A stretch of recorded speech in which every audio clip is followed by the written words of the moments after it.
aussi aujourd'hui réunis devant ce tribunal d'été pour le procès de notre concitoyen Socrate qui a été accusé de blasphème par Mélatos, Anétos et Lycom. Sur ce, mesdames et messieurs, je vous prie de bien vouloir garder votre silence et garde mémoire de votre voix.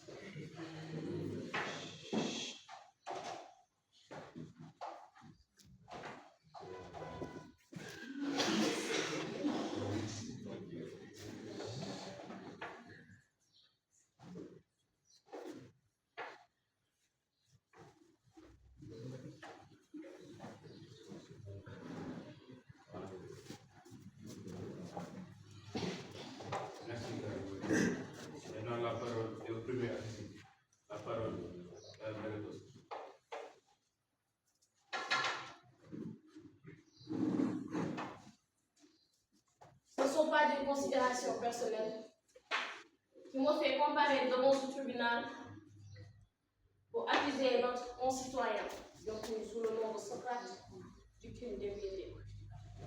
Mais plutôt l'amour de notre cité.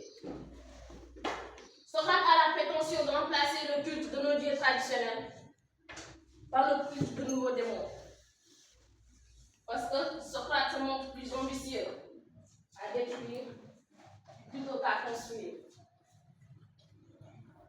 Et son crime, monsieur le juge, son crime nous fait craindre que se déchaîne sur nous la juste colère de mon Dieu.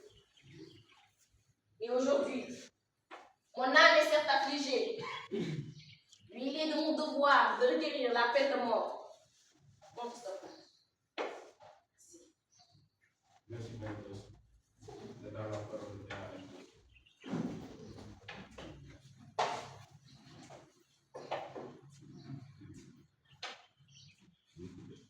Vous savez que je suis longtemps frappé par la faute de Socrate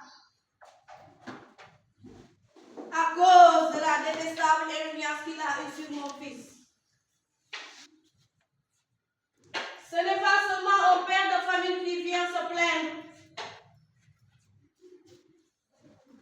mais c'est tout ton peuple.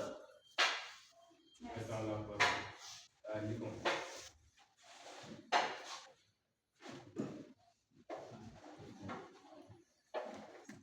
Salut peuple athénien. Nul ne peut être influencé par son comportement. C'est pourquoi Mélatos, Anétos et moi-même avons longtemps parlé de cet homme qui est en train de pervertir l'esprit de nos enfants et de tenir des propos à l'endroit de nos divinités. Monsieur le juge, vous allez donc prendre la sentence qui s'impose à vous. Merci. Merci, Lycom. La parole est à l'accusé. La parole.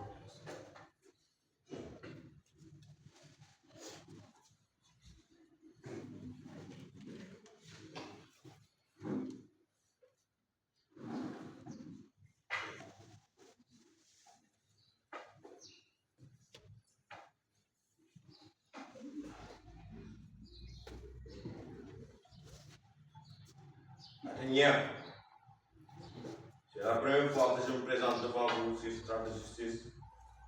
Toutefois, avant de répondre à mes accusateurs ici présents, je dois réfuter toutes les mauvaises langues qui m'accusent depuis 20 ans. De vénérer les nuées et de chercher à comprendre les mystères de la terre. Tel personnage ne me ressemble en aucune façon.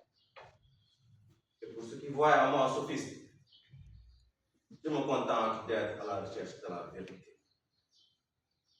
Car si j'avais le bonheur d'être comme Épias ou Gorgias, que vous connaissez bien, je n'hésiterais sans doute pas à me faire payer.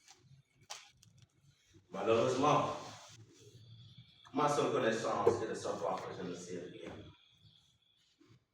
Maintenant, je me tourne vers Mélatos.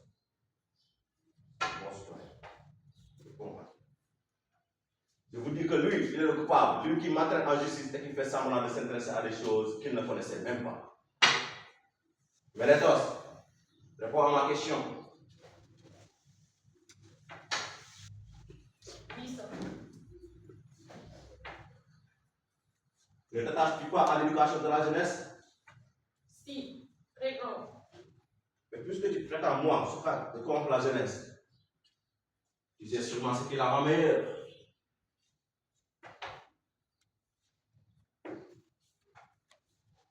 Et bien, réponds. Ton silence pourrait faire croire au tribunal que tu n'en sais rien. Qui peut rendre meilleure la jeunesse? Ce sont les religions et les lois. Qui a la meilleure connaissance de ces lois? Mais regarde autour de toi, Socrate. Ce sont les juges. Tous ou certains d'entre eux? Tous. Et c'est le pas qui nous écoute. Ont-ils une bonne influence sur la jeunesse? Sans nul doute. Les membres du conseil alors? Les membres du conseil également. En somme, tous les enseignants ont une bonne influence sur la jeunesse, sauf Socrate, lui, qui l'apprend. Est-ce bien ce que tu dis? Oui, et de toutes mes forces. Connais-tu par hasard quelqu'un qui préfère les mauvais traitements qu'aux bons? Non, quelle question. Comment qui genre contre la jeunesse? Je le fais volontairement ou involontairement? Involontairement. J'en suis conscient. Tu sais, à mon âge, je n'essayais pas de rendre méchant la jeunesse. Car je risque d'être maltraité par eux. Oui, bien dit Socrate, tu as raison. Et puisque tu me corrompes, puisque tu m'accuses de corrompre la jeunesse, pourquoi les jeunes hommes ou leurs parents ne sont pas venus ici pour me le reprocher? Mais pourquoi ne les as-tu pas utilisés pour défendre tes propos? Peuple athénien. Socrate affirme que le soleil n'est qu'en cinq pierres et la lune une sorte de terre. Mais mon cher Mélentos, tu me confonds avec Anaxagore. C'est lui qui disait ça dans ce propos. Peuple athénien, les accusations de Mélentos sont des calomnies. Les hommes ont bien peur de la mort, comme s'ils avaient la certitude que c'est le plus grand des maux. Mais bien au contraire, ça pourrait être le plus grand des biens. Suite à la peine de mort demandée par vos accusateurs, Socrate, le tribunal vous demande de proposer une verdict stratégique.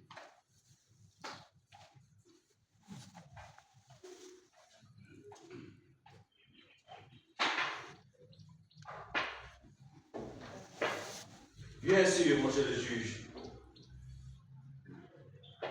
que je vais vous demander évidemment ce que je mérite.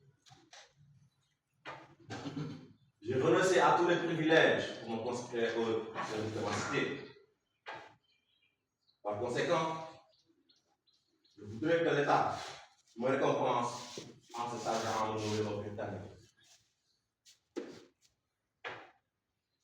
Je suis vraiment un comme demande.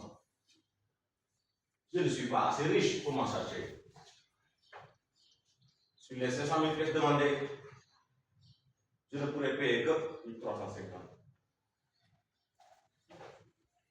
Nous vous rappelons que vous avez été condamné, accusé de 3 choses, par Mélentos, Anitos et Didon. Premièrement, ils ont pensé de la nature et un sophiste. Deuxièmement, essayer de corrompre la jeunesse. Et troisièmement, introduire de nouvelles gueules dans la cité. Le tribunal te déclare coupable et condamné à mort.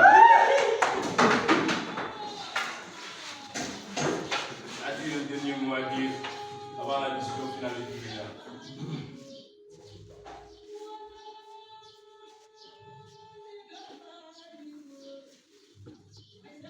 Bien sûr, monsieur le juge. Les enfants de la cité se moqueront de vous. Ils diront que vous avez tué un sage. Je partirai d'ici, condamné à mort, et vous, condamné par la vérité.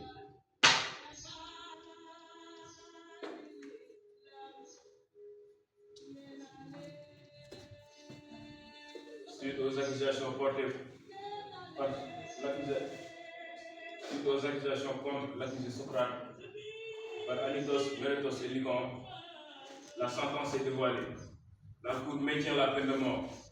Garde, amenez le poison.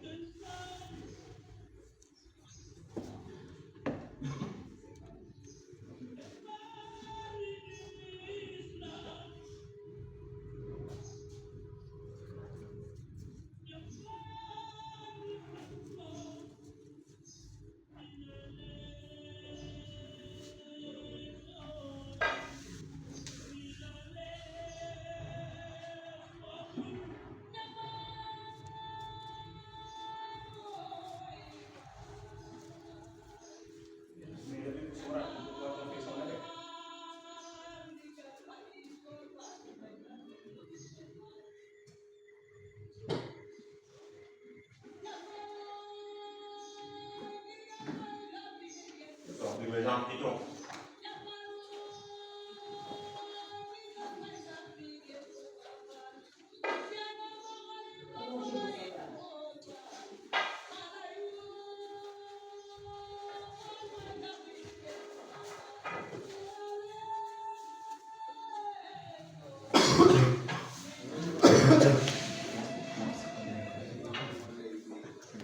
Voilà le nous en aller.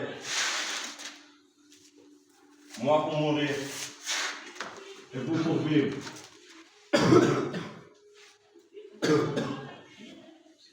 Qui nous prend la meilleure direction. Nul n'y voit que le reste de Dieu. Socrate! Socrate! Socrate!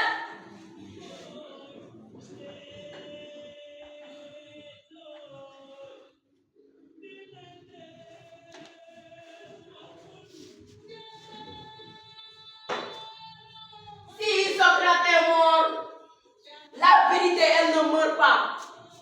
Le mensonge est évanescent, la vérité, elle est éternelle. Monsieur le juge, comment dans la cité, la justice a pu être bafouée et la vérité condamnée à mort? Moi, Platon, l'ami de Socrate, je dis non à l'injustice. Non à l'injustice.